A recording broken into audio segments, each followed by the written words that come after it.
بسم الله الرحمن الرحيم. الحمد لله رب العالمين، والصلاة والسلام على سيد الأنبياء والمرسلين وعلى آله وأصحابه أجمعين، وبعد. إخواني الكرام وزملائي العظام، إن اليوم يوم الفرحة والسرور واللقاء والحضور، واليوم يوم العيد الوطني، هو يوم مهم للغاية في التاريخ المستقل، لأنه في هذا اليوم قبل حوالي 77 عاما في 15 من أغسطس عام 1947 من التقويم الشمسي، فحررت بلاده العزيزة الهند من عدو من الطالبين.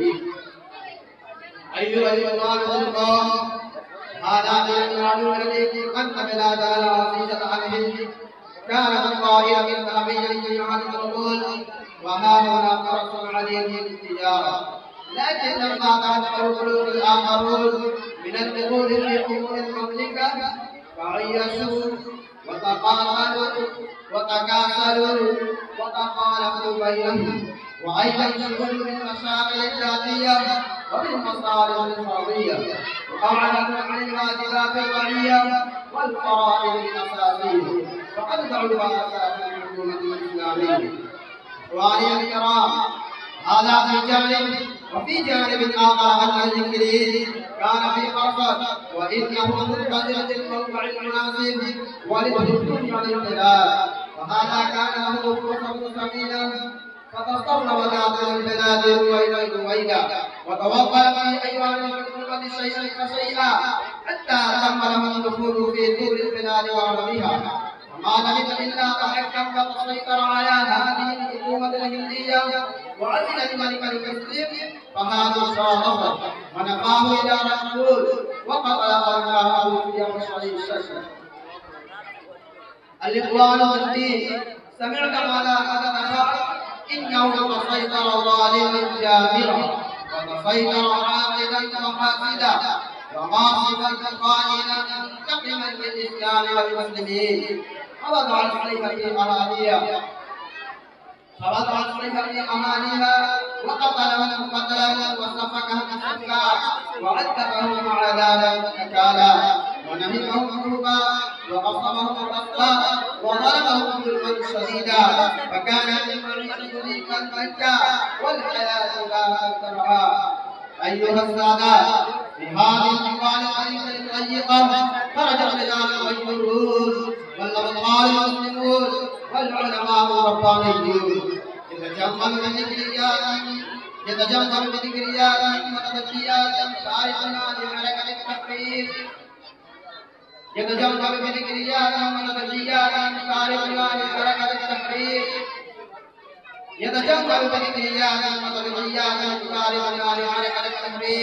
فإنهم قالوا هذا الكلام جاء من الإنجليز، وقالوا الحكومة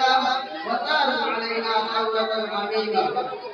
ونفروا ضدها في الجهاد والقتال، فإنهم تحملوا مشاكل شاقة ومصائب فاتحة،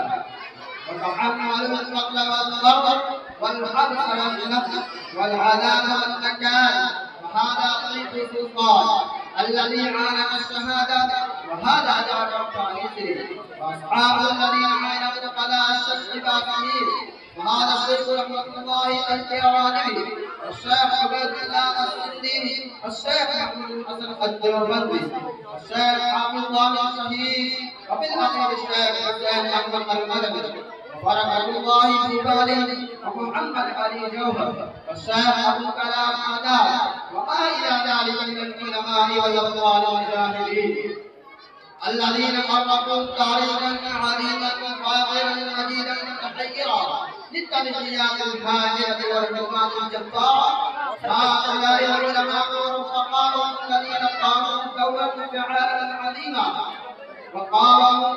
من إشعال الحرب في ميدان الشامل، وقاموا بحركة من الدين الحريري، إنهم ثبتوا سجود الجبال الراسية وقاوموا مقاومة شديدة حتى خر الإنجليز غافلا اللهب قائلا واصلا إلى غفر الأخير والجنة أن نتفرق في السراء هذه البلاد وشرح دماء الشهداء والمسلمين الذين قاتلوا واستشهدوا في سبيل تحرير البلاد.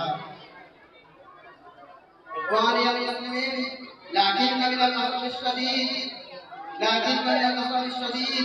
أن الإسلام والعلماء المسلمين هم متهمون اليوم، فهم غدارون وخداعون، وللطائفة الهندوسية الشريرة تترقب التاريخ المنسوخة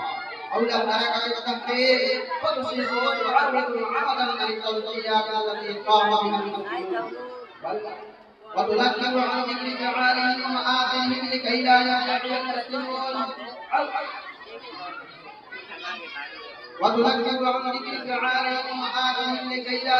المسلمون أن نصيبهم أيضا في حركة التحرير ويهربوا من حقوق الوطن بسهولة. أيها الإخوان والدين، يجب علينا أن نسكن بنتائج أعدائنا ونجيبهم جوابا مسكتا، فلا يحسن ناجحين في الغرض المشكور، وندعو الله تبارك وتعالى أن يحفظنا من شرور الحاسدين وفتور الماكرين. واتقى بهذه الكلمات الحمد لله رب العالمين.